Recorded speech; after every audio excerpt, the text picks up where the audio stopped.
down here is the length of a 2280 drive, which is standard SSDs. You have these 3 holes here, which is where these hold downs would go for the M.2. I kind of wish that these were pre-installed, just maybe it's a manpower thing. So you put your drives on there. You also have a heatsink cover or heatsink pad on this side, which ironically is the full length.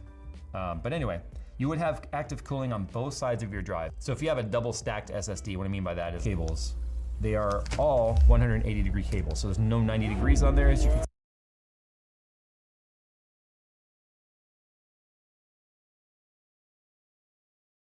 Cables. They are all 180 degree cables. So there's no 90 degrees. It's like you have chips on the back and the top, so on both sides. You would have a thermal pad touching both sides, and you have this nice long piece of metal at least to sort of disperse some of that heat. But most of the heat you'll find coming on the top right here. And then this is your heat sink to keep that nice and cool. The only downside by having the cover this way is instead of individual covers, if you needed to access your drive, you have to remove your graphics card. So for instance, if this one maybe independently was separate, you could get that one off with a standard like 2.5 slots. I guess what graphics card is 2 slots these days, but anyway, if you're running a standard size card, you can still get to the drive without having to take the graphics card out. That may not sound like that big of a deal unless you have a water-cooled graphics card, especially if it's got rigid types.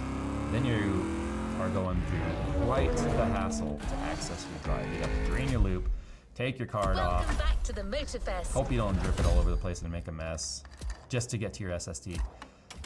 But Jay, why would I have to get to my SSD? Well, if you want to add one. A lot of times people will just put in enough that enough storage to get you by. Maybe you have enough storage to get you by, but you want to add more. Well, you got to take your graphics card off to get to it. Not usually going to be that big of an issue, but they kind of might be for something. A lot of folks have asked me, what is this? What's the point of this guy right here? This is actually how you do the BIOS flash on an EVGA motherboard. This is how you would access the BIOS flash for a flashback. A lot of motherboards now, you can flash the BIOS on the motherboard if it forks or breaks in some way. Let's say an update fails, you could plug a USB right into that. Don't even need a CPU in the socket, and you'll be able to do a BIOS flash.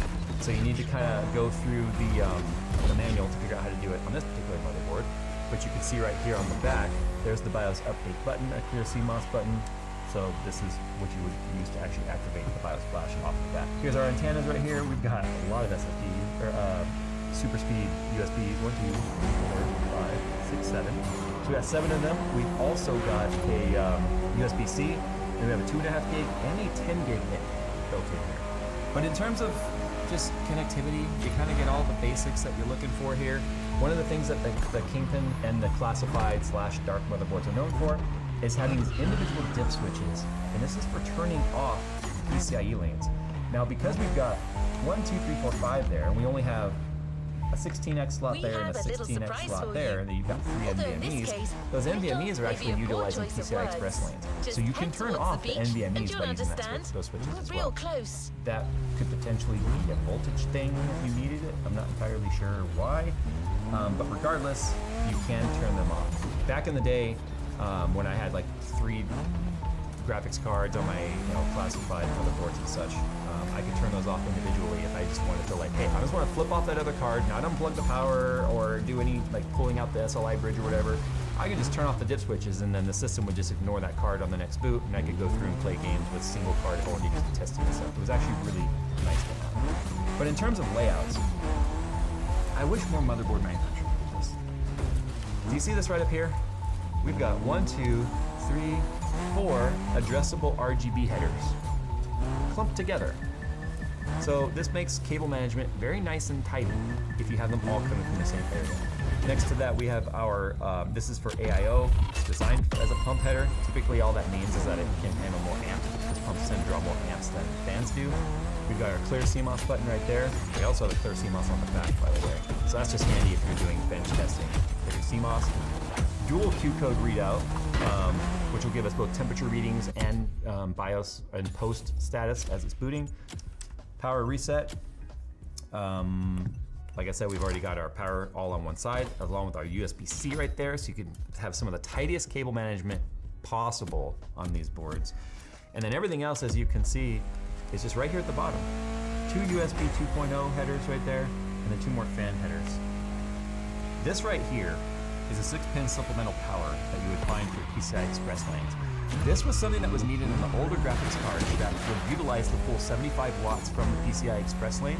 But the problem was if you were doing like 1080 Ti, Kingpin, SLI, LN2 overclocked, and you had both these cards pulling the full 75 watts from each of these PCI Express sockets, you could end up having a lot of droop over because it's just taking it through the PCB traces in the motherboard. So this was just designed to give extra supplemental power that was direct to these lanes right here without having to pull it from all the way over here across the motherboard to the PCI Express lanes. This is kind of not needed anymore because of the fact that 40 series graphics cards, 4090s and 4080s, 4090s and 3090 Ti's, are 450 watt cards. They utilize very little power from the socket, maybe 20 watts at the most now. So this is kind of an obsolete thing, but it's just nice to still see there. Now it might not seem like there's a whole lot of connectivity, and that's because the rest of the stuff is actually located underneath these little